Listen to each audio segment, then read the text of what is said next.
Hey everyone, welcome to another video. So in this video, we'll try and understand the basic concept of something known as anti-profiteering in GST. So if I were to explain to you in simple words, anti-profiteering means that the benefits of the reduced GST rates should flow to the consumers who pay the final price for the product or item and should not be retained by the business or the company.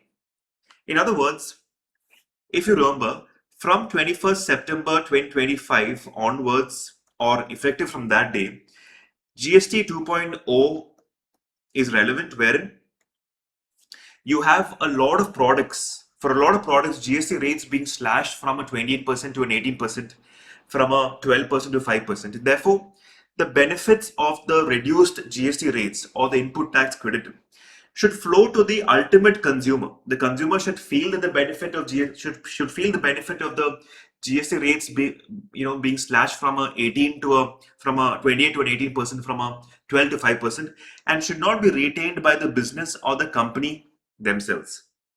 So therefore, anti-profiteering in GST is a consumer protection mechanism provided under GST law to protect the interest of the consumers, who are the people or who are the persons paying the final price and who should get the benefits. The benefits of a reduced GST rate should pass on to the final consumers. Now, to understand this further, let's take the help of a simple example. Now, say in the first instance, the base price of a particular product being sold by the company to the consumer is rupees 1000, on which the old rate of GST, let's say for example, it is 28%, so that's 280. So 1280 is the final price that the consumer pays for that particular item or the particular product to the business or to the company. Now, let's say after 21st September, because GST 2.0 came into picture, the rate of that particular item or product has been slashed from a 28 to a 18%. So keeping the same base price rupees 1000, 18% GST is 180. So 1180 will now be the final price paid by the consumer because of a reduction in the GST rate from 28% to 18%. So as you can see, the consumer gets the benefit of the reduced GST rate because ultimately he is only paying 1180 where he was paying 1280 previously, and therefore he gets the benefit of 100 rupees. He gets the benefit of 100 rupees because of a GST rate reduction for that particular item or product. Now let's take an instance or a case where the company is becoming a bit greedy. The business wants to retain the profit by themselves, and therefore, instead of a 1000 rupee base price, they are now revising to a base price. They are now revising the base price to 1084 rupees 0.75. So now the revised base price comes to 1084.75, on which the new rate of GST 18% is applied, and this comes to 195.25, and therefore the price being paid by the consumer is 1280. So earlier, before, when it was 20%, he was paying 1280. Even now he is paying 1280, even though the rate has been slashed to 18%. Now this is a sure shot case where the consumer is not getting or feeling the benefit of the reduced GST rate, because what he was paying earlier is now what he's paying still. The benefit is being retained by the business or the company in this case. So the profiteered amount in this case is 84.75 rupees, which is basically 1084.75 revised base price minus the original base price. So this 84.75 is the profiteered amount, or the amount of profit being retained by the business or the company and not being passed on to the final consumer.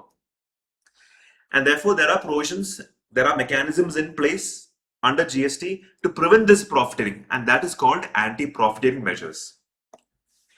So what the section, the guiding section is section 171 of the CGST Act, which talks about anti-profiteering. And in that section, it says that if businesses or companies resort to profiteering measures, then they will be charged with the penalty of 10% of the profiteered amount. And if they are managing to pay this profiteered amount or the tax on the profit amount within 30 days to the ultimate consumer, or in a case where they're not able to find the consumer, to the consumer welfare fund, if you pay within 30 days, then you will not be charged with the penalty. But otherwise, it's a 10% of the profited amount that you have to pay as penalty in addition to the tax that you have to pay. What the section also says is that there was a authority called the National Anti-Profiteering Authority, which is the authority established to look into all these profiteering or anti-profiteering cases and to prevent businesses from not passing on the benefit of reduced GST rates or ITC to the final consumer to protect the interest of the final consumer. So prior to 1st April 25, you had the National Anti-Profiteering Authority in place. But after 1st April, because of the introduction, the advent, and the start of the operations of the GST Appellate Tribunal, now all anti-profiteering cases and measures are being dealt by the principal bench, of the GST Appellate Tribunal. This was a small video on trying to understand the basic concept of anti-profiteering and what are the consequences in place, who is the authority in place, what are the consequences if a business or a company resorts to such kind of profiteering measures. Well, I hope I was able to make things clear in this particular video. If you like the video, you could show support to us by hitting the like button. If you want more videos of these on a regular basis through way of notifications, you could also think of hitting on the subscribe button. Till then, I'll see you guys in the next video. Take care and thank you.